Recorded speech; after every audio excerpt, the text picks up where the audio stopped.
کوئی بڑے سے بڑا انسان ہو، اس کی تاریخ شروع ہوتی ہے اس کی ولادت سے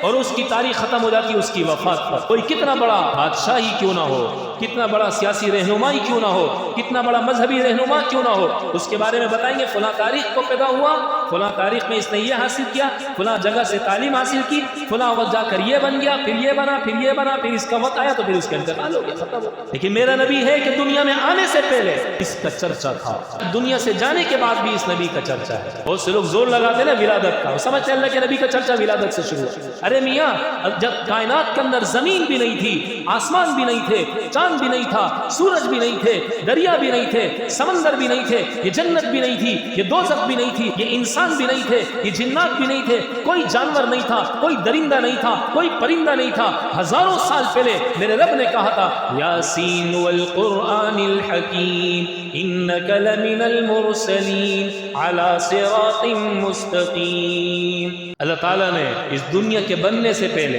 انسانوں کے وجود سے پہلے دو پروگرام کیے، دونوں قرآن سے ثابت۔ عالم ارواح کے اندر ساری روحوں کو اللہ نے جمع کیا اور پھر اعلان کیا الست بربکم، بتاؤ تمہارا رب کون ہے؟ سب نے کہا قالوا بلا، اے اللہ آپ ہمارے رب ہیں،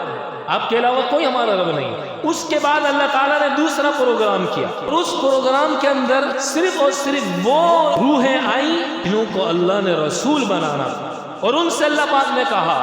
وَإِذْ أَخَذَ اللَّهُ مِيثَاقَ النَّبِيِّينَ لَمَا آتَيْتُكُم مِّن كِتَابٍ وَحِكْمَةٍ ثُمَّ جَاءَكُمْ رَسُولٌ مُصَدِّقٌ لِّمَا مَعَكُمْ لَتُؤْمِنُنَّ بِهِ وَلَتَنصُرُنَّهُ۔ سنو، میں تمہیں رسول بناؤں گا، میں تمہیں نبی بناؤں گا، میں تمہیں کتاب دوں گا،